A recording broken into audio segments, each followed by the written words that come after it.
Bien, vamos a abrir nuestras Biblias. Ahí tenemos un pasaje que ya lo hemos trabajado con el pasaje anterior, en el 16 al 18. Vamos a ver ahorita del 19 al 21. Gálatas 5, del 19 al 21. Vamos a darle lectura. Dice así la palabra del Señor: y manifiestas son las obras de la carne, que son adulterio, fornicación, inmundicia, lascivia, idolatría, hechicerías, enemistades, pleitos, celos, iras, contiendas, disensiones, herejías, envidias, homicidios, borracheras, orgías y cosas semejantes a estas, acerca de los cuales os amonesto, como ya os lo he dicho antes, que los que practican tales cosas no heredarán el reino de Dios. Bueno, es un pasaje bastante fuerte, bastante pesado, ¿no es cierto? La semana pasada estuvimos citando del 16 al 18 aquí, al 19 incluso. Bueno, no, al 18, donde vimos varias cosas importantes e interesantes. La primera parte con el párrafo de esta sección donde estudiamos dos aspectos de andar en el Espíritu. Dos aspectos de andar en el Espíritu. ¿Se acuerdan cuáles eran? El mandato y el conflicto. Dos aspectos la semana pasada. El mandato y el conflicto de andar entre el Espíritu y la carne. En su definición más profunda, realmente a la vez simple, la vida cristiana fiel es una vida que vive bajo la dirección del poder del Espíritu. Es en su definición más sencilla. Ese es el tema realmente de Gálatas aquí, del 16 al 18, lo que vimos la semana pasada. Este pasaje en el cual Pablo llama a los creyentes, los llama a andar realmente en el Espíritu, a caminar como debe ser, a vivir de acuerdo al parámetro divino, a ser espirituales realmente, no aparentar ser espirituales. ¿Se dan cuenta?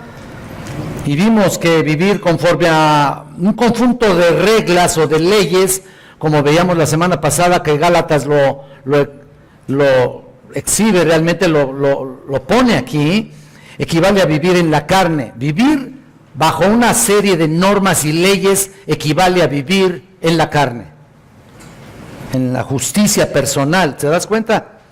En una hipocresía solamente, en vivir bajo apariencia, y hasta con el peligro de suprimir la operación real del Espíritu en nosotros. Es el peligro que tenemos cuando queremos hacer obras personales, ¿no? Y Él es el único capaz de producir desde el interior del creyente las obras de justicia verdaderas que deben caracterizar al creyente real, ¿no? La santidad solo procede del Espíritu Santo. Nada, no hay santidad personal. Solamente procede del Espíritu Santo. También estuvimos estudiando que vivimos entre el Espíritu y la carne de una manera constante ahí, y esa situación nunca va a terminar, pero tampoco es excusa para quedarnos en la carne, ¿no? Eso no es razón. Vivimos y luchamos, realmente dijimos, ¿se acuerdan que se repelen ambos, el espíritu y la carne? Básicamente es como un campo magnético, dijimos, que no se pueden permitir pegar y unirse. Obviamente Dios hizo el milagro maravilloso de que tú, siendo un carne como yo, y como todos los creyentes, como todos los cristianos, habitase el Espíritu Santo en nuestra vida, en nuestro corazón. Es un gran milagro. Pero a lo que me refiero, que vivir entre el espíritu y la carne es algo cotidiano en nuestra vida. Y son dos partes que no se llevan. En otras palabras, no podemos vivir en el espíritu y también andar en la carne. O andamos en un lado o andamos en otro. Es decir, como les dije, el campo magnético es parte de esa forma de repelerse uno con otro, de tal modo que todo el tiempo durante nuestra vida cristiana o bien andamos en el Espíritu o andamos en la carne. actuamos conforme más bien a los deseos carnales. Actuamos, no andamos, actuamos en los deseos carnales. O sea, ya no podemos andar, el verdadero creyente ya no puede vivir un estilo de vida como el que vivía antes de ser creyente. ¿Se dan cuenta? Ya no puede, ya no debe, ya no tiene por qué. Y el verdadero creyente que anda en el Espíritu anhela la vida semejante a Cristo. Ese es el verdadero creyente y sus pensamientos deben estar saturados con la verdad, el amor y la gloria del Señor. Es alguien que tiene un deseo intenso de ser como Cristo y caminar con Cristo todo el tiempo. Vive con una conciencia continua y perseverante de la presencia de Dios y busca hacer todo el tiempo la voluntad del Señor. Así debe ser el creyente. Ahí está. Por esa razón, porque cada creyente debe tomar en serio lo que dice la palabra, cuando dice la palabra de Cristo, more en abundancia en vuestros corazones. ¿Se acuerdan? Lo que dice ahí en Colosenses 3:16. Sin embargo, como estábamos viendo, que la vida guiada por el Espíritu también es una vida de conflicto constante. ¿Por qué? Porque está en combate constante con las viejas costumbres, las viejas formas de vida que tenías cuando vivías constantemente en la carne. Todavía estás ahí en ese combate, en esa lucha, que todavía te tientan, te seducen, y ahí estás luchando constantemente. Por eso dice, el deseo de la carne es contra el Espíritu, y el Espíritu, ¿qué? Contra la carne, ¿de acuerdo? Ahí está, la carne es parte del creyente que funciona en contra del Espíritu, y ahí va a estar. Son enemigos, pues. Incluso la carne se opone a la obra del Espíritu Santo todo el tiempo. ¿No es cierto? Que a veces cuando quieres hacer algo que Dios te ha ordenado, ahí está la carne interviniendo, ¿no? Poniendo obstáculos, poniendo pretextos, poniendo razones, poniendo formas, maneras para no hacer las cosas que Dios te ha mandado. Ese es el problema, ¿no? Y vamos a vivir siempre así. ¿Y saben qué? Para que los creyentes no hagan lo que quieren. Por eso se oponen el espíritu y la carne, para que los creyentes no hagan lo que quieren. ¡Qué bendición! ¡Qué bendición! ¡Qué maravilla! Gracias a Dios. Entonces, ahora la pregunta que nos hacemos, ¿por qué muchos hacen lo que quieren? Porque precisamente, si haces lo que quieres, entonces no hay ningún conflicto en ti. Escucha esto. Si haces lo que quieres, entonces no existe ningún tipo de conflicto dentro de ti, y si no lo hay, es que el Espíritu Santo no mora en ese corazón, y punto. Así de simple y así de sencillo. Gracias a Dios que el Espíritu detiene muchas veces nuestros deseos carnales, y a veces la carne prevalece sobre la voluntad que viene del Espíritu. Por eso Pablo dijo, miserable de mí, ¿quién me librará de este cuerpo de maldición? ¿Te das cuenta de eso? Ahí estamos. Pero ahora vamos a ver por qué Pablo se enfoca en estos versículos, la divergencia o el contraste entre las obras de la carne y el fruto del Espíritu, que después estudiaremos en los versículos, básicamente del 22 en adelante. Y lo que hace para motivarnos para vivir piadosamente, porque pone lado a lado los productos de una vida concentrada en la carne y los productos de una vida concentrada en el Espíritu a partir del versículo 22. La lista que vamos a ver son realmente, o que leímos, son los resultados horribles, repugnantes del deseo perverso. Y después, como en contraste, veremos las virtudes a partir del 22. Todo lo que estudiaremos son productos correspondientes a estilos de vida, como lo dice en el versículo 21, cosas semejantes a estas. ¿Lo están viendo? Bueno, antes de ver la lista de lo que está aquí, observanos las obras de la carne que reflejan los deseos pecaminosos de la condición humana no redimida. Entendamos eso, la condición humana no redimida, y que como ya lo sabemos, está en guerra con esos deseos del espíritu, y lo que estamos viendo es que estas obras son tan manifiestas y evidentes que Pablo las menciona en primer orden para recordar algo básico. Las menciona en primera instancia. Antes de que Pablo escribiera esto de las obras de la carne, Jesús lo había dejado bien claro ya, en un mandato que nosotros realmente lo conocemos. Y no está fuera, realmente está, es decir, no está específicamente en lo que está, al revés, no está específicamente en lo que está afuera, sino básicamente en lo que está dentro de ti. O sea, esta carne que está aquí, que se inclina hacia el mal, es nada más una orden que internamente le has dado a tu cuerpo, ¿no? A tu vida. Mira, vayan a Mateo, todavía estamos en la introducción. Vayan a Mateo capítulo 7, versículo 20. Mateo 7, versículo 20. Y esto ustedes lo conocen perfectamente bien. Miren lo que dice aquí. Así que por sus frutos, ¿qué? No todo el que me dice Señor, Señor, entrará en el reino de los cielos, sino que el que hace la voluntad de mi Padre que está en el cielo. Muchos me dirán en aquel día, Señor, Señor, ¿no profetizamos en tu nombre? Y en tu nombre echamos fuera demonios, en tu nombre hicimos muchos milagros. Y entonces les declararé, nunca os conocí, apartados de mí, hacedores ¿de qué? Tanto nuestro pasaje central como este señalan claramente que todas estas maldades que estuvimos leyendo se originan en el interior del hombre.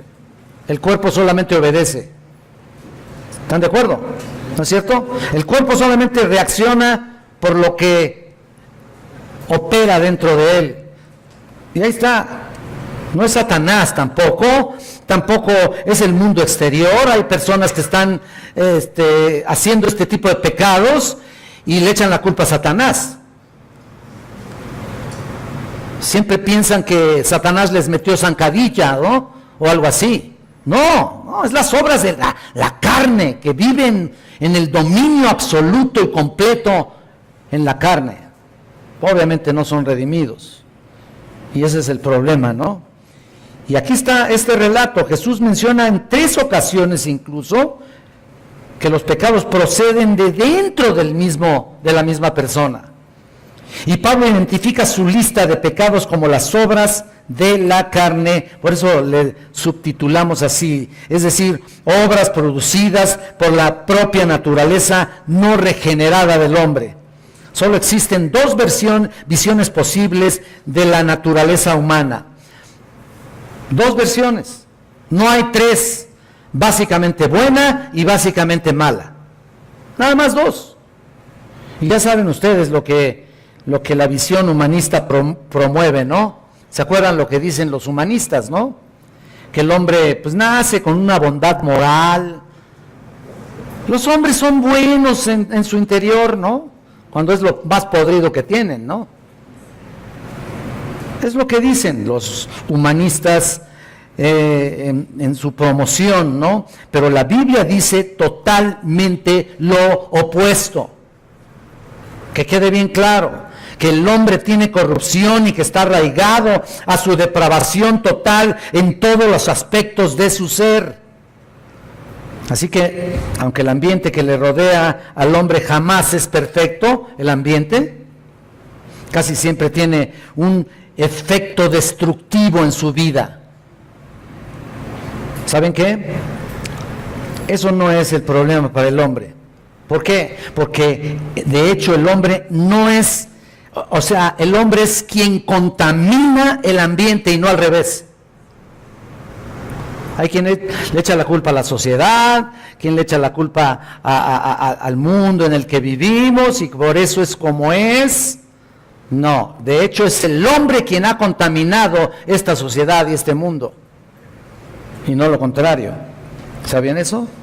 Es por eso que todos los mejores avances que hace el hombre, escuchen esto, todos los mejores avances que hace el hombre, como en educación o en programas de reabastecimiento o en movimientos altruistas o de beneficencias en cuidados médicos o otras cosas semejantes, por buenas que puedan ser, nunca, de ninguna manera, no pueden contribuir en absoluto a resolver el problema básico del hombre, que es ¿qué? El pecado en su interior.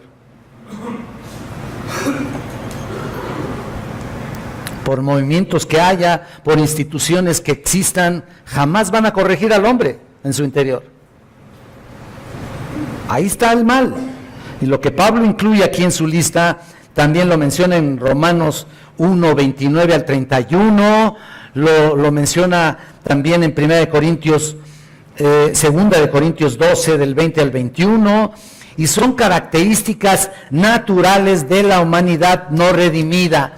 Pero, ¿saben qué? No toda persona hace estos pecados que acabamos de describir aquí en Gálatas. No toda persona hace todos estos pecados, ni los manifiesta al mismo grado. Sin embargo, toda persona tiene el potencial para hacerlo. ¿Por qué?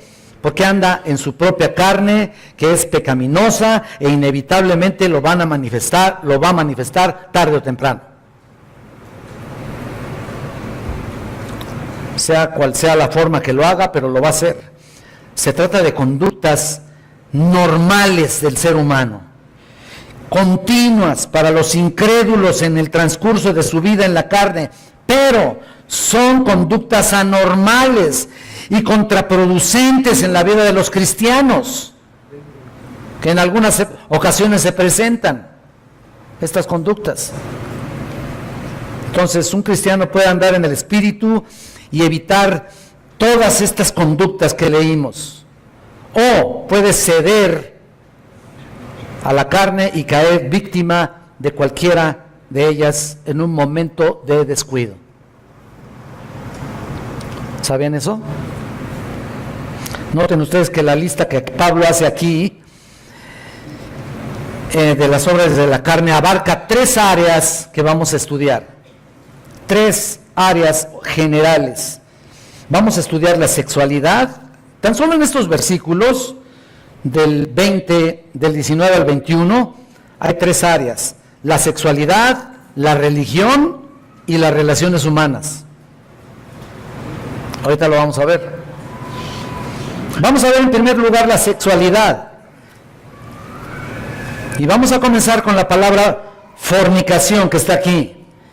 Manifiestas son las obras de la carne, que son adulterio. Vamos a comenzar por fornicación, que es la acción del adulterio en realidad. Fornicación se traduce ahí en la Reina Valera. Se traduce del término griego porneia, la fornicación. Porneia, del cual se deriva la palabra pornografía. Porneia, pornografía. El término tenía un significado amplio para referirse a todo tipo de actividad sexual ilícita, en especial el adulterio, como les digo. Las relaciones sexuales antes del matrimonio, por supuesto, también están implícitas aquí. Antes del matrimonio. También incluye el homosexualismo, ¿sabían ustedes? Todo tipo de fornicación, homosexualismo, bestialismo, prostitución, todo eso está abarcando la fornicación. Ahí está, en 1 Corintios 5:1, Pablo usa el término para referirse ¿se acuerdan ustedes de aquel joven que andaba con la mujer de su padre? 1 Corintios 5. Y Pablo lo usa para referirse a una forma de incesto, ¿se acuerdan ustedes? Estaba prácticamente teniendo relaciones sexuales o fornicando con su propia madre.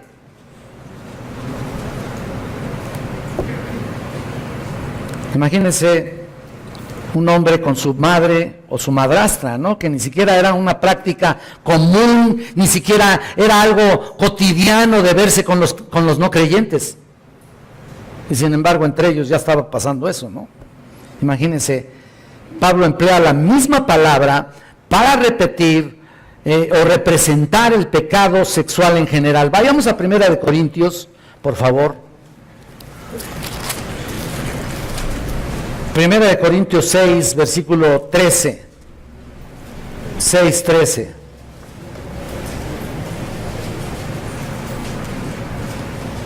Mira, vean ustedes, las viandas para el vientre y el vientre para las viandas, pero tanto el uno como al otro destruirá Dios. Pero el cuerpo no es para la fornicación, sino para el Señor, y el Señor para el cuerpo. ¿Lo están viendo? Vean el versículo 18.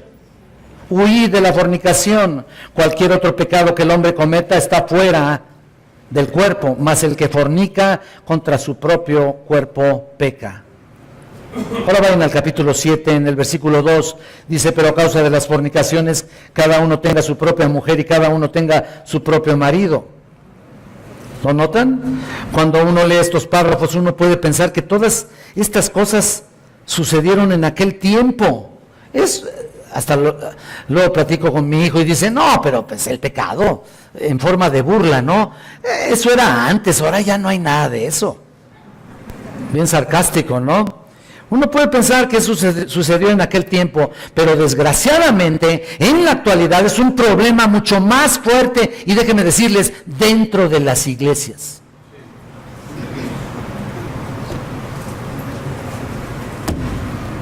¡Qué problema!, ¿no? ¡Qué patético! ¡Qué vergüenza! ¿Cómo podemos nosotros representar el nombre de Cristo a un mundo impío habiendo ese tipo de cosas dentro de la iglesia? Yo realmente me indigno, me da coraje, yo sé que no puedo hacer nada, ¿no? Solamente orar y pedirle al Señor que me dé tranquilidad, porque de verdad me da mucho coraje realmente. Me enardezco, como dice Pablo.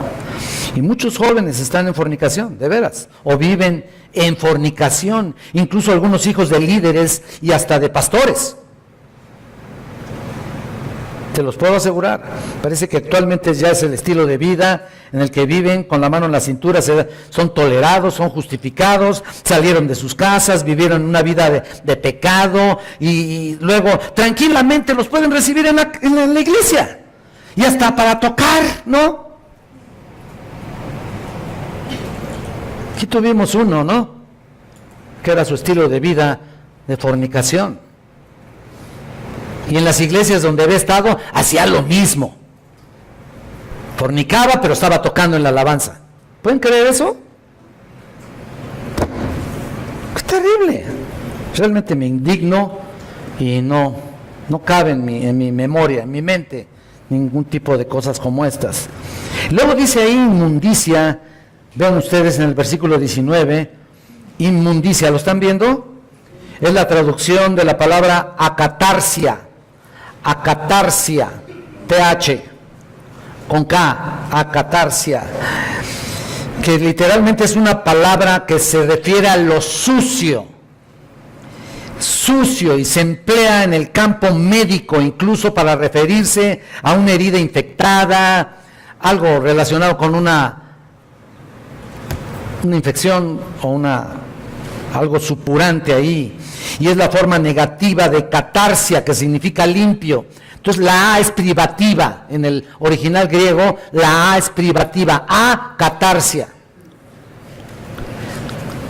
Entonces la palabra catarsia es limpio, y es la palabra en la cual se deriva catarsis, que significa un acto de purificación. En las escrituras el término acatarsia se usa para referirse a la suciedad tanto moral como espiritual, o como ceremonial, mejor dicho. Cualquier impureza o inmundicia que impide a una persona acercarse a Dios, Ahora, no quiere decir, escuchen esto, no quiere decir que cuando tú vengas o quieras bautizarte, aquí se te va a quitar la suciedad. Digo, de tu cuerpo a lo mejor traes el jabón, ¿no? Si te quieres bautizar y quieres traer tu jabón ahí, pues, trata de venir ahí con tu jaboncito y tu estropajo, pues, no, para comenzar no te voy a dejar meterte así, ¿no? Al bautismo, ¿no? Pero hay personas que así piensan que el hecho de bajar a las aguas bautismales van a ser limpios. ¿Por qué piensan en eso? Incluso hay iglesias que piensan que cuando eres bautizado en el agua eres salvo, ¿no? ¿Qué es eso? ¿Qué les pasa? Como si el agua tuviera contenido mágico, ¿no? O espiritual para quitarles los pecados. Definitivamente que no. La inmundicia aquí realmente impide acercarse a Dios, impide tener una plenitud de vida cristiana, impide realmente el entendimiento de las Escrituras, impide recibir la palabra de Dios en tu corazón, en tu mente, y tener actos, por supuesto, de frutos que glorifiquen su nombre. Todo eso impide la inmundicia. Muchas personas no se quieren acercar a Dios porque dicen, no, primero deja limpiarme y luego vengo a Dios. No, mira, espérate. Ahora, hablando de los impíos, ¿no? Los impíos no se deben de limpiar antes porque nunca se van a poder limpiar. Cristo es el que limpia, purifica. Cristo es el único que cambia vidas. De una vida de tinieblas a una vida de luz verdadera. No te puedes limpiar tú solo. Ahora, como creyente, aquellos pecados que tengas por ahí escondidos van a ser una obstrucción real a una vida de comunión perfecta con Dios. Y luego viene la palabra lascivia, mira, allí en la última palabra del versículo 19, que se traduce como la palabra aselgeia, con S, aselgeia, cuyo significado original se aplicaba a cualquier exceso o falta de control, ¿te das cuenta? Pero terminó asociado ante todo con los excesos sexuales, pero ya saben cómo se maneja en el mundo, ¿no? Hay una indulgencia ahí sexual sin restricciones de ninguna naturaleza, tal como ha llegado a ser la sociedad en el occidente, ¿no? Bueno, en todos lados. En nuestra sociedad moderna, yo le digo, en lugar de sociedad, le digo suciedad. Y ahí está, se refiere a la complacencia sexual desinhibida de todo ser humano. Todos se conocen en un bar y mira, esa misma noche ya están en la cama.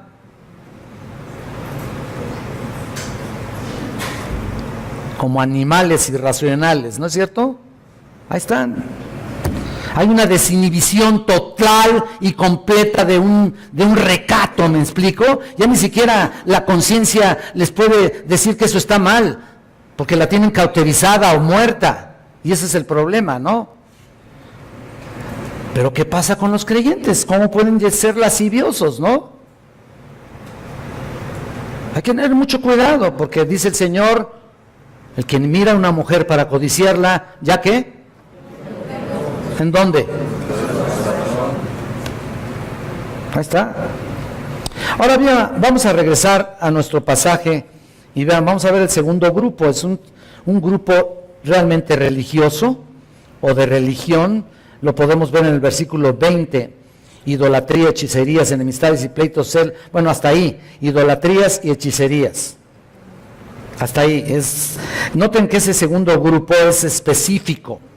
Idolatría y hechicerías, y estas se relacionan con las religiones paganas, obviamente, que son un producto de la carne, tanto como lo son los pecados sexuales. Por eso Pablo aquí los está poniendo en el mismo término, en el mismo lugar, en la misma nomenclatura y en el mismo nivel de importancia.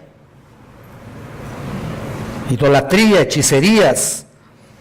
paganas, tanto como en los pecados sexuales, por supuesto que lo son. Las obras de la carne no solo contaminan a los hombres mismos, sino también, obviamente, su relación con Dios, ¿no? Todas las religiones paganas se basan, escuchen esto, se basan en el esfuerzo personal, en el esfuerzo individual, en la insistencia pecaminosa del hombre en que pueden hacerse a sí mismos aceptables a Dios por sus propios méritos, por sus propias justicias, por sus propias obras, de méritos personales, humanos, carnales, tontos, que solamente la palabra de Dios lo cataloga, como dice Isaías, como trapos de inmundicia delante de Dios. Así los cataloga. Así que esas religiones de ídolos y hechicería son un enemigo implacable de la gracia divina y por tanto también del Evangelio. Y ese es el peligro que ocurría precisamente a los Gálatas. ¿Por qué? Porque todos estos que estaban aquí ya habían practicado este tipo de cosas en la vida pasada. Y entonces, ¿qué estaba sucediendo? Pablo está diciendo ahí, cuidado con esto, estas son las manifiestas, las obras de la carne. Tú quieres seguir viviendo en ellas, entonces, ¿cómo te dices a ti mismo cristiano? ¿Cómo piensas que puedes, en qué cabeza cabe pensar que eres redimido practicando este tipo de cosas? Y digo practicar, y ojo a eso. Practicar. Y mira, también la idolatría, ahí está, es un pecado obvio de adorar imágenes de cualquier tipo, de cualquier material o lo que sea. Incluso yo muchas veces aquí vi con tristeza y determiné viendo algunas personas que tienen idolatría por otras cosas, si no se arrodillan frente a una imagen, que por ende sabemos que es una tontería vil, que es un muñeco ahí inerte, sin vida, sin ojo, o sea, no tienen visión, o sea, no oyen. Ahorita vamos a leer Isaías 44. Pero lo que voy es de que no solamente idolatran este tipo de cosas, sino que hay personas que idolatran otras cosas. Pueden idolatrar desde su pareja misma o a su marido. Pues no estoy diciendo pareja que sean, que no estén casados. Pueden idolatrar a su esposo, a su esposa, o a sus hijos, ¿no? A mis hijos no los toques. ¿Los has visto? ¿Has visto a las señoras que dicen eso? Idolatradas, los idolatran a los chiquillos vagos. Y digo vagos porque en el sentido de que si ese ejemplo estás dándole a tus hijos, pues ¿cómo va a resultar los muchachos, no? Iba a decir los chavos. Pero no solamente es eso, pueden idolatrar su casa, su trabajo, pueden ser verdaderamente viciosos del trabajo. Idolatras tu carro, idolatras tu traje, algo idolatras, cuidado con eso, ¿no? Vamos a ver un relato de Isaías que me parece muy interesante, ver cómo esto refuerza realmente lo que estamos diciendo. Isaías capítulo 44, como dije, vean el versículo 9. Isaías 44, 9. Vean. Los formadores de imágenes de talla, todos ellos son vanidad y lo más precioso de ellos para nada es útil. Y ellos mismos son testigos para su confusión de que los ídolos no ven ni entienden. ¿Quién formó un dios o quién fundió una imagen para que para nada es de provecho? He aquí que todos los suyos serán avergonzados, porque los artífices mismos son hombres. Todos ellos se juntarán, se presentarán, se asombrarán y serán avergonzados. El herrero toma la tenaza, trabaja en las ascuas, le da forma con los martillos y trabaja en ello con su fuerza, con la fuerza de su brazo. Luego tiene hambre y le faltan fuerzas, no bebe agua y se desmaya. Mira, hasta debilucho es, ¿no? El carpintero, ahora, es el herrero, ¿no? Y vean lo que dice el carpintero.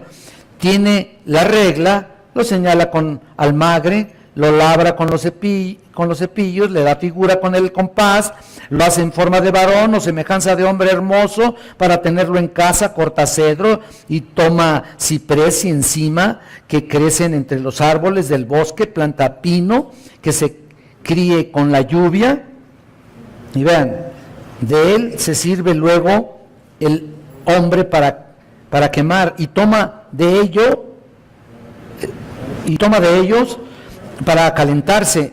Enciende también el horno y cuece panes, además hace además un dios y lo adora. Fabrica un ídolo y se arrodilla delante de él.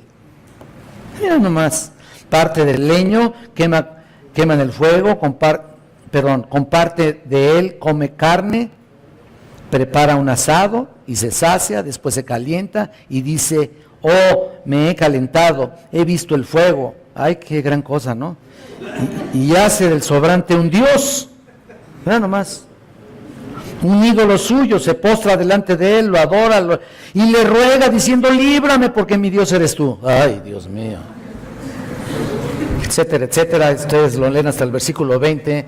Nada podría ser más necio, nada podría ser más tonto, nada podría ser más insensato que adorar un pedazo de madera ahí. Estar delante de algo inerte, sin vida, fabricado por un hombre mismo, y se postra y la adora y le pide cosas y no piensa que las tiene, ¿no? Piensa que lo recibe, que recibe lo que le pidió. Hay gente así, ¿no? Le pedía San Juditas Tadeo ahí, el que estamos estudiando en la mañana. Ya lo adoran, por supuesto que lo adoran. Y luego, obviamente, pues le piden cosas y desgraciadamente creen que algo recibieron de ese ídolo, ¿no? Eso es lo más absurdo, lo más incoherente del ser humano. La palabra hechicería aquí, si regresamos a nuestro pasaje, también es una palabra que se traduce como farmakeia, parecido, obviamente de ahí deriva el término griego, se deriva de la palabra farmacia o farmacéutico, farmakeia. Su aplicación original hacía referencia a medicinas en general, pero llegó a utilizarse más que todo para describir drogas que alteraban la mente y el estado de ánimo, igual que a las drogas que ocasionan tantos problemas el día de hoy. Ustedes lo saben, tantos jovencitos que viven trastornados por las drogas. Ustedes los ven en las calles, ¿no es cierto? Es hechicería. Están ellos entregados a la parmaqueia. Es una pena, ¿no? Igual entonces que las drogas, hay tantas personas y tantos hombres también que se emborrachan y también, esa es droga también, ¿no? Ahí está, prácticamente están hechizados, eso es lo que sucede. Ayer como hoy hay muchas ceremonias religiosas antiguas que incluían prácticas ocultas, que se usaban drogas para sus encantos y para clamar a las deidades, para inducir supuesta comunicación con ellos. Por supuesto, y por eso Parmaqueia llegó a tener una vinculación realmente con la brujería o con la hechicería. Terrible, ¿no? Luego tenemos el tercer grupo, aquí regresamos a nuestro pasaje, y hay un tercer grupo, relaciones humanas. Ese es nuestro tercer grupo, que son realmente contaminadas por esos pecados específicos, al igual que muchos otros. Vean que Pablo está poniendo también las relaciones humanas en el mismo nivel que la hechicería y que, por supuesto, las depravaciones humanas. Vean que comienza diciendo enemistades, ahí también en el versículo 20. ¿Lo están viendo? Enemistades. Y vean que se encuentra en plural y se refiere a actitudes malas que resultan en pleitos entre personas, incluidos los conflictos amargos. Las actitudes erróneas siempre traen como consecuencia ¿qué? Consecuencia acciones erróneas también. Ahí está, es curioso, pero cuando se aferra a alguien alguien a ciertas amistades, luego desgraciadamente demandan mucho de ellas, te aferras demasiado a alguien, y no estoy diciendo que no tengan relaciones, amistades con otras personas, claro que sí hay que tener muchísimas amistades, sobre todo por supuesto cristianos, ¿no? A eso me refiero. Pero hay gente que se aferra demasiado a una persona y esperan demasiado de la otra, ¿y qué pasa? Si no, se vuelven enemigos. Ahí están las enemistades, ¿no? Y hay otras personas que si no tienen enemistades no están a gusto. ¿No conoces a esa gente? Tiene que estar peleado con alguien. Es más, se gozan por eso. No, yo a ese. A cada momento vemos ese tipo de personas. Y las enemistades, por supuesto, no vienen de Dios. Y luego vean la palabra celos ahí. Bueno, pleitos también terminan en pleitos esas enemistades, pero vamos a concentrarnos en celos, que tiene que ver con una forma de enojo, de resentimiento malo, ocasionado por el hecho de codiciar. Vean, celos deriva esta palabra en el hecho de codiciar lo que le pertenece a otra persona. Cuando le ves algo a él, a la persona, a la otra, y la codicias con ganas. Entonces, las explosiones de ira también, vean, son manifiestas aquí. Celos, iras, ¿lo estás viendo? Son expresiones repentinas, descontroladas, de hostilidad hacia otros y muchas veces sin provocación ni justificación. Sobre todo con los que tienen mecha corta, ¿no es cierto? Explotas y de cualquier cosita. Yo tengo un carácter fuerte realmente, sinceramente lo digo, pero hay personas que la tienen más que yo, ¿eh? Si yo la tengo corta, aquellos la tienen cortitísima. Mecha corta. Y al ratito cualquier cosita, ¡pum!, se prenden, ¿no es cierto? O van manejando en una calle, por ahí se les atraviesa y sale el apellido con ganas, ¿no? La ira, pero se concentra ahí, empiezan, y son cristianos, insultan al otro. ¿Y qué tal? Yo me he fijado incluso, hay una vez increíble, ¿no? Había una persona que dejaba su taxi afuera, no tenía dónde guardarlo, ¿no? Entonces, por la ventana alcanzó a ver que alguien estaba tratando de abrirlo y salió, pero rápido, ¿no? Obviamente, pues hay que cuidar sus cosas, ¿no? ¿Qué haría un cristiano ahí? Bueno, ahí en ese momento digo, ¿qué harías con esa persona, no? Pues le quebró la boca a puñetazos. ¿Qué tal? Lo agarró y contra el Volkswagen, creo que le hizo abolladuras, pero de la cabeza de él. No, en serio. Dije, este es cristiano, qué terrible. Explosiones de ira. Pero fíjense que aunque no siempre es una cosa, trae como consecuencia la otra. En su gran mayoría, los celos, fíjate, ahí está la cadena. Los celos traen las iras o las enemistades y llevan, por supuesto, a cabo los pleitos. Es decir, el primer pecado en cada caso se refiere a la actitud, mientras que el segundo a la acción de lo que dice aquí. El primero es la actitud y el segundo la acción. Es como lo que dice Santiago. Vamos a Santiago, por favor, un momento.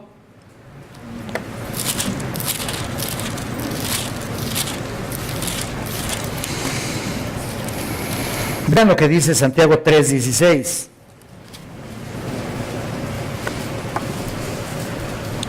Mira lo que dice, porque donde hay celos y contención, allí hay perturbación y toda obra perversa.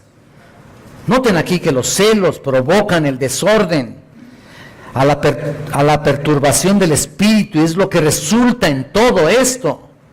Y es lo que Pablo está diciéndoles aquí a los Gálatas, que tuvieran cuidado acerca de esto. Observen las siguientes cosas. Vamos a regresar a nuestro texto central y noten que hay contiendas, disensiones, herejías y envidias. ¿Lo están viendo?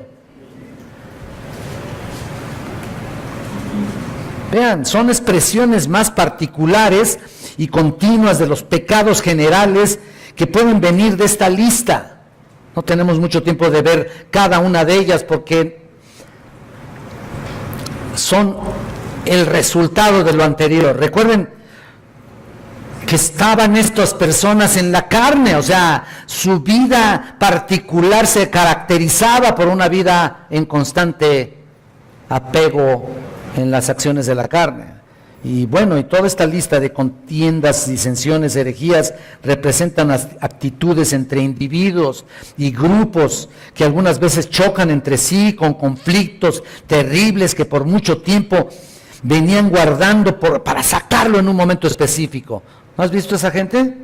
Que nomás está esperando la ocasión para sacarte algún o reclamarte algo. Y así son, así somos, ahí estamos. Desde las riñas entre los clanes o los antiguos que duran varias generaciones, hasta las hostilidades nacionales que duran siglos. ¿De dónde vienen las guerras? De nosotros mismos. Ahí está, entre nosotros mismos, aquí, metida en nuestra naturaleza caída, están esas guerras que tarde o temprano se manifiestan contra otros. Luego sigue, mira, borracheras y orgías, ¿lo estás viendo?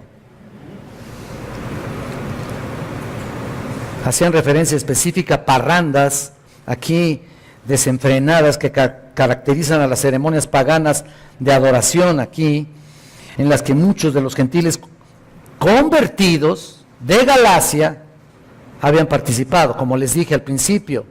En realidad, en un sentido más general y universal, se referían a embriagarse bajo cualquier circunstancia y degenerar en conductas escandalosas y depravadas que terminan ¿en qué? Dice ahí orgías.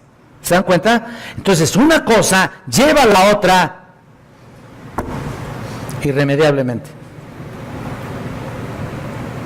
Ahí está. Y mira, eso es natural en el ser humano. Hace una cosa, y precisamente en particular los cristianos. Con esto quiero llamar a la reflexión a tu vida. ¿No confiesas un pecado? ¿O no confiesas tus pecados? Y eso se convierte en otra cosa peor. Y cuando se almacenan esos pecados, te da lo mismo volver a cometer otros y de peor índole. Y de peor resultado. Y de consecuencias peores. Pero ya lo estás haciendo. O sea, cuando no hay una confesión de pecado completa, realmente sustancial en tu vida, sucede que te va a ser muy fácil cometer otro. Y luego otro peor, y otro peor, y otro peor. Y cuando menos lo pienses, estás realmente en el suelo, espiritualmente hablando. Pero si eres verdadero cristiano, te vas a levantar. Porque si tienes al Espíritu de Dios, si tienes al Señor en tu corazón, ninguna de esas cosas puede permanecer ahí permanentes. Tarde o temprano tienes que sacarlas de tu vida. Tienes que hacerlas a un lado. Tienes que echarlas para atrás. No puedes vivir con ellas cargando toda tu vida. ¿Por qué? Porque el Espíritu Santo está contigo. Y si las traes cargando, entonces no tienes al Espíritu. Si sigues cometiendo este tipo de atrocidades, cualquiera que éstas sean, de una manera práctica, de una manera constante y perseverante, no eres hijo de Dios. Ya, que lo sepas. No te estés engañando. No estés creyendo que porque vienes a la iglesia los domingos acompañando a otra persona, crees que nadie va a conocer tu pecado. Dios conoce tu pecado tal como es. Y Él sabe la clase de persona que eres tú. No me importa si eres jovencito, jovencita, adulto, señora o anciano. Si no has confesado tu pecado, eres igual que todos estos que estaban cometiendo sus pecados, creyendo que así era su forma de vida. Así que no te engañes, por favor. Puedes engañarte. Y mira lo que dice aquí. Aquí es algo muy importante. Cuando ya se observó la frase y cosas semejantes a estas, ¿lo estás viendo? ¿Lo estás viendo? Ahí en el versículo 21. Significa aquí algo muy importante. Significa cualquier cosa que fuera parecida a esto. Es denigrante, es vergonzoso, y los Gálatas tenían algún tipo de tentación para caer en este tipo de pecados. Y tú también tienes ese peligro, y yo también tengo ese peligro. No me puedo sobreestimar mi vida espiritual, no puedo sobreestimarla. No puedes jactarte de tener a Cristo en tu vida nada más porque sí, si no vives una vida perseverante en la palabra, en la confesión y en los frutos dignos de arrepentimiento. Entonces, cosas semejantes, y por eso Pablo aquí les amonesta acerca de las cuales, como ya os lo he dicho antes, lo estás viendo en el versículo 21, os lo he dicho antes, porque se trataba de pecados que eran parte de su cultura, como dije, y muchos tenían el peligro de estar ahí o de traerlos o creer que iban a pasar inadvertidos, desapercibidos delante de los ojos de los demás. Y sí, claro que sí, nosotros no tenemos vista de rayos X como Superman, no sabemos quiénes son realmente los que están en pecado en estos momentos aquí. Ni vamos a tratar de pasarlos ahí por una máquina de rayos X para saber si tienes ahí los pecados que quieres ocultar. Ojalá. Pero no puede ser así. ¿Por qué? Porque el Espíritu Santo es más que suficiente para saber lo que tienes ahí dentro. Es más que suficiente para descubrir lo que tienes ahí. Y dice la palabra de Dios que ninguna cosa ha de ser oculta, sino que tarde o temprano será evidente delante del Padre Celestial. Y mira, aquí hay una advertencia muy importante en el versículo 21, como ya os lo he dicho antes, que los que practican tales cosas no heredarán el reino de Dios. Así que cuidado con eso, pero mira, ya que la lista de pecados abarca tantas cosas ahí, incluso abarca cosas tuyas que posiblemente tienes esa debilidad, incluso abarca cosas mías que tenemos esa debilidad inherente a nuestra vida, en nuestra vida espiritual. O sea, no somos seres superiores a nadie, no estamos exentos de caer. Podríamos caer en cualquiera de esta lista. Cualquiera de nosotros. No te estés creyendo que porque vienes y das tu diezmo, porque vienes al estudio, o porque das tu ofrendota ahí, vas a pasar desapercibido delante de los ojos del Señor, a quien tenemos que dar cuenta. No vas a pasar desapercibido. Mira, pero quiero que pongas atención en algo. Lo que sucede es que por causa de algunas traducciones aquí tradicionales del texto original, se incrementó mucho la duda acerca de este texto, y quiero que lo sepan bien. Por ejemplo, en algunas traducciones dice los que hacen estas cosas. Dice aquí los que practican tales cosas, ¿no? Y algunas traducciones dicen lo que hacen tales cosas, los que hacen tales cosas. El caso es de que la gente se preguntaba, oye, espérate, ¿quién no ha hecho cosas como estas antes de venir a Jesús, no? Antes de venir a Cristo, ¿qué cristiano puede asegurar que no ha cometido cualquiera de estos pecados? Antes de ser salvo, ¿no? Pues todos, ¿no? ¿No es cierto? Todos estábamos en ese mismo grupo, éramos igual que los Gálatas, ahí igualitos que ellos. Y claro, se preguntaban todo eso, ¿quién podría entrar entonces al reino de los cielos?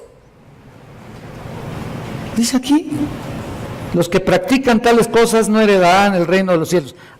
Pero la palabra clave aquí, escuchen esto y pongan atención muchísimo a esto, es esta advertencia de Pablo, y ya lo hemos mencionado, es la palabra practican. Practican, que se traduce como un participio activo presente de plazo, la palabra prazo del original griego, para indicar una acción persistente y continua y perseverante en un pecado determinado.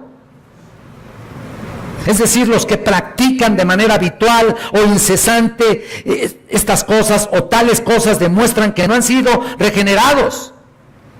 Y por esta razón, pues no van a heredar el reino de los cielos. No van a heredar el reino de Dios. Miren, hermanos, la Biblia siempre determina el carácter de una persona en base a sus acciones continuas y habituales, ¿no es cierto? No las ocasionales. Lo que quiero decir es que las personas que se prestan de manera habitual a pecar demuestran que son enemigos de Dios. De manera habitual. Y hay muchos dentro de las iglesias que siguen practicando el pecado y piensan que van a pasar desapercibidos y viven una vida deplorable espiritual porque no tienen el valor y no tienen realmente la honestidad en sí mismo para confesar sus pecados. Ahora, ¿por qué? Bueno, puede que no son, por supuesto, puede que no sean salvos. Y muchos viven en un tipo de cristianismo social. Eso es lo que se da mucho en las iglesias de hoy. Actualmente es un cristianismo social en el que se dan la mano a todo el mundo, donde en primer lugar solo pues, se preocupan por ellos mismos, por su apariencia, su bienestar, por su comodidad. Por eso está el evangelio de la prosperidad, ¿no es cierto? Ellos piensan que si tienes dinero, si eres una persona acomodada, eres un verdadero cristiano. Yo llegué a oír esto de labios de Carlos Quiroa, para que ustedes lo conozcan y lo apunten ahí como un falso. Carlos Quiroa. ¿Te acuerdas de él, no? Él dice que si tú no tienes dinero, no eres cristiano. ¿Por qué? Pues porque él piensa que la prosperidad es la base el elemento principal de evidenciar la vida cristiana evangélica. Yo estaba ahí en una conferencia de él, ahí en el hotel Fiesta Palace, y me salí, quise pararme, ahí había tanta gente, yo creo que no me iba a oír, pero me iba a parar. Y entonces, ¿qué pasaba con Jesús? Que no tenía dónde recostar su cabeza. Me salí, me enojé mucho, me vine caminando para acá, me quedó cerca acá la iglesia y en el camino estuve sintiéndome muy mal estar escuchando a este falso. Qué terrible. Hay muchos dentro de las iglesias que piensan que el cristianismo debe ser un bienestar personal. Ahora el evangelio tiene que hacer una nueva adaptación para que se acomode al bienestar del hombre. Ahora el evangelio y la teología ya es una teología humana, no es una teología divina. Ahora la iglesia tiene que preocuparse realmente por tu bienestar y no que tú te ocupes de tu iglesia. Y ese es el problema, ¿no? La persona no regenerada aquí en ciertas ocasiones hace cosas. Mira, ese es el punto en que yo he llegado. Las personas no regeneradas en ciertas ocasiones hacen buenas cosas desde el punto de vista humano. Y la persona regenerada cae en un pecado de forma ocasional. Pero escucha esto, el carácter básico de los no regenerados son los que practican, y nuevamente acentúo esta palabra, practican las obras malas de la carne, y el de los regenerados por Dios llevan fruto de labios que confiesen su nombre. Esta enseñanza del apóstol Juan. Vayan a Juan, mira, vayan a primera de Juan, capítulo 3.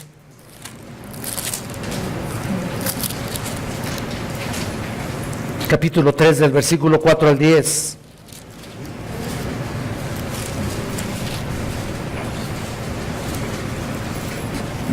Mira, porque dice: todo aquel que comete pecado infringe también la ley, pues el pecado es infracción de la ley. Y sabéis que Él le apareció para quitar nuestros pecados y no hay pecado en Él. Todo aquel que permanece en Él no peca. Todo aquel que peca no le ha visto ni le ha conocido. Hijitos, nadie os engañe. El que hace justicia es justo como Él es justo. El que practica el pecado es del diablo. Otra vez la palabra practica. Porque el diablo peca desde el principio. Para esto apareció el Hijo de Dios, para deshacer las obras del diablo. Todo aquel que es nacido de Dios no practica el pecado, porque la simiente de Dios permanece en él y no puede pecar porque es nacido de Dios. En esto se manifiestan los hijos de Dios y los hijos del diablo. Todo aquel que no hace justicia y que no ama a su hermano no es de Dios. Estamos viendo en este pasaje claramente aquí la incompatibilidad de cristiano con el pecado. No puede haber un pecado habitual en tu vida, y si lo hay, perdóname, no eres hijo de Dios. Aquí lo dice. Por eso Pablo aquí, vean lo que dice en 1 Corintios. Todavía no hemos terminado, hermanos. ¿Qué creían? ¿Ya estábamos? No. Vean, 1 Corintios 6, versículo 9. 6, 9. Si no vas a la Biblia, escucha. ¿No sabéis que los injustos no heredarán el reino de Dios? No erréis, ni los fornicarios, ni los adúlteros, ni los idólatras, ni los adúlteros, ni los afeminados, ni los que se echan con varones, ni los ladrones, ni los avaros, ni los borrachos, ni los maldicientes, ni los estafadores heredarán el reino de Dios. Pero observen que deja bien claro el versículo 11, y esto erais algunos, o caíste en algunos, mas ya habéis sido lavados, ya habéis sido santificados, ya habéis sido justificados en el nombre del Señor Jesús y por el Espíritu de nuestro Dios. Mira, erais algunos. ¿Qué significa? Significa que no hay uno solo en esta sala que no haya practicado esos pecados que leímos en Gálatas y que estos que leímos en 1 Corintios 6. Fue en tiempo pasado, ya debemos considerar esa expresión en tiempo pasado, y de manera ya no habitual, sino, o sea, ni siquiera estar pensando en que de repente vas a caer, porque pues, son pecados circunstanciales, ¿no?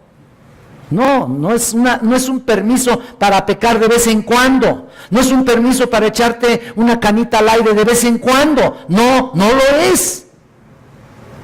No negamos la capacidad de la humanidad, ¿no? De la carne, que en cualquier momento está, mira, el pecado está a la puerta.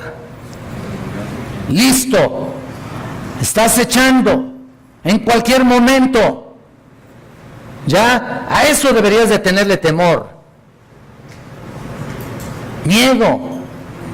Mira, lo que dice aquí, en primer lugar dice, ya habéis sido lavados. ¿Lo están notando aquí en el 6:11? Ya veis, Pablo está hablando de una vida nueva, regenerada. Jesús nos salvó no por obras de justicia que nosotros hubiéramos hecho, sino por la misericordia, por el lavamiento de la regeneración y por la renovación del Espíritu Santo. ¿Te acuerdas de eso? En Tito 3:5. La regeneración es la obra de recreación de Dios en nosotros. De modo que si alguno está en Cristo, nueva criatura es. Las cosas viejas, ¿qué? He aquí todas son hechas nuevas. Entonces, si ya aquí están todas las cosas hechas nuevas, entonces si ya hemos sido lavados, no podemos volver a vivir de esa manera. Tiene que haber quedado sepultada. Tiene que haber quedado sin vida, pues. Ya, atrás. ¿Por qué? Porque somos hechura suya, dice el Señor. Creados en Cristo Jesús. Cuando una persona es lavada por Cristo, quiere decir que ha nacido otra vez. Y si tú cometiste uno de estos pecados ya como cristiano, tienes que ver tu vida como una vida pasada, esa vida en la cual caíste, como una vida que se fue sepultada y que fue trasladada a otra dimensión. Ya no como una forma habitual, por supuesto. Y mira, dice aquí en el 11 también, ya habéis sido santificados, ¿lo estás viendo? Ahora habla de un nuevo comportamiento. Esto de haber sido ya santificados es un nuevo comportamiento para tu vida. Ser santificado significa ser hecho santo en tu interior y ser capaz en el Espíritu de vivir externamente una vida de justicia que verdaderamente demuestre lo que eres. No representes lo que no eres. No trates de evidenciar que eres cristiano cuando tus acciones dicen todo lo contrario. Ya has sido santificado y por tal motivo tu vida debe de ser distinta a todo el mundo. No trates de aquí venir y creer que te vas a dar baños de pureza, o crees que vengas nomás al sermón y creas que ya por eso ya vas a salir de aquí con aureola, ¿no? Ay, aureola, vas a salir, ¿no? ¿Sabes qué? Perdóname. Erróneo, cero. Obvio que hay personas que vienen desde temprano y pueden venir desde temprano y salir y ser los mismos que antes. Y ese es el problema del ser humano. Si no ha sido santificado, entonces la obra de Cristo, ¿qué ha resultado? Ha resultado en vano. ¿La has hecho nula, la obra santificadora? Ya, quedó en el olvido. La obra santificadora, en lugar de pasar tus pecadotes hacia el pasado, también la obra santificadora la pasas, también se sigue de largo porque tú no quieres nada con ella. Qué pena, ¿no? Los corintios estaban tan llenos de pecaminosidad a causa de su carnalidad y estaban interrumpiendo en sus propias vidas la obra divina que Dios quería desarrollar. Y mira, por último, mira lo que dice aquí: ya habéis sido, ¿qué? Justificados, santificados y habéis sido justificados. Esta palabra habla de una nueva posición delante de Dios. Tú eres justificado delante de Dios y verdaderamente te has arrepentido de tus pecados y verdaderamente has entregado tu vida a nuestro Señor Jesucristo. Has cambiado totalmente tu estándar delante de Dios. Y acuérdate lo que hemos dicho: la justicia de Cristo se imputa en tu vida, en tu corazón. Y obviamente Dios te trata no como antes te pudiera haber tratado. Dios te trata como si viera la vida misma de Cristo en ti. Pues, sin merecer realmente. La justicia de Cristo se acredita a tu cuenta, pues. Como dijimos la semana pasada. Y mira, Romanos, vean, este es el último pasaje que vemos, Romanos 4:22. Por lo cual también su fe le fue contada por justicia. Hablando de Abraham. Y no solamente con respecto a él, versículo 23, 4:23. Se escribió que le fue contada, o sea, sino también con respecto a nosotros. ¿Ves? El mismo tipo de justicia aplicada a Abraham, que le fue contado por justicia, el mismo tipo de justificación por la fe a Abraham, ese es el mismo tipo de justificación que se aplica a ti, a nosotros, a quienes ha de ser contada. Esto es a los que creemos en el que levantó de los muertos a Jesús, Señor nuestro. Y mira, el cual fue entregado por nuestras transgresiones y resucitado para nuestra justificación. Tú eres una persona distinta. Estas son las obras de la carne, las que acabamos de leer, las que acabamos de explicar. Y a veces la carne quiere volver a tomar el control, quiere volver a tomar el control de tu vida. Si has sido redimido de tus pecados, lo único que ves en tu vida es una residencia, y que desgraciadamente entre el espíritu y la carne están ahí luchando. Es una resistencia que siempre estará presente hasta que Cristo venga a redimir este cuerpo de maldición. Tu cuerpo es un cuerpo de pecado. No estoy hablando de que seas inconverso, simple y sencillamente esta carne en sí va a ser redimida hasta cuando Cristo venga por los suyos, cuando Cristo venga por su iglesia. Y si un día mueres, ¿sabes qué? Un día mueres cuando venga Cristo por nosotros. Dice la Biblia que los muertos en Cristo resucitarán primero. Así que Mira, cuando dice Filipenses 3:21, este cuerpo de humillación será transformado para ser semejante al cuerpo de la gloria suya. ¡Qué maravilla! ¡Qué maravilla! Pero si tienes una habitual vida de pecado, practicando cualquiera de estas cosas, entonces, olvídate. No heredarás el reino de los cielos. Así que arrepiéntete. Si tienes la oportunidad esta mañana, arrepiéntete de tus pecados. Si tienes la oportunidad esta mañana, renuncia a tus pecados. Clama al Señor por perdón y vida nueva. Si tienes la oportunidad esta mañana, por favor, ya tarde realmente, no pierdas esta oportunidad. Quizá no habrá ya la oportunidad. Clama a Él por perdón, arrepiéntete de tus pecados, arrepentidos y convertidos, para que vengan tiempos del Señor, para que vengan del Señor tiempos de refrigerio, o sea, tiempos de paz y alegría y gozo en el Espíritu Santo. Arrepiéntete, Cristo murió por tus pecados y Él está esperando ese corazón que todavía no se quiere doblegar. Que sea doblegado el día de hoy, y todos los demás que hayan cometido un pecado, todos los cristianos tengan la oportunidad también de arrepentimiento.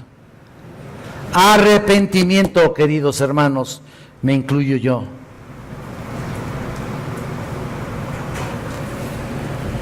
Señor bendito, aquí estamos delante de tu presencia, Señor, para pedirte que laves nuestras culpas, Señor, para que sigas trabajando, Señor, en nuestro corazón. Ayúdanos a reconocer que hemos pecado. Ayúdanos, Señor, a reconocer nuestra condición humana. Ayúdanos a reconocer nuestra debilidad. Ayúdanos, Señor, a reconocer nuestra carencia, en que aunque tenemos una salvación completa, aún falta la redención de nuestro cuerpo. Ayúdanos, Señor, a comprender que el pecado, que la debilidad de los seres humanos allá en la iglesia de Galacia estaba tan presente. Ayúdanos también a reconocer nuestra debilidad, Señor, que pudiéramos incurrir en cualquiera de estos pecados. Protégenos, Señor, protégenos. Ayúdanos, Señor, protégenos del pecado que está a la puerta. Eterno Dios, pongo en tus benditas manos a todas las personas que están aquí presentes, las que pudieran haber hecho una profesión de fe el día de hoy y entregarse verdaderamente a nuestro Padre Celestial, a ti, Padre Eterno, en arrepentimiento y fe. Y todos los creyentes estemos constantemente analizando nuestra vida para no caer en ninguno de estos pecados. Gracias, Señor, y ahora despídenos, Señor, llévanos con bien a nuestras casas y llevemos en nuestra conciencia el deseo de estar constantemente siendo santificados, porque te lo pido en el nombre de Jesucristo, tu Hijo amado. Amén.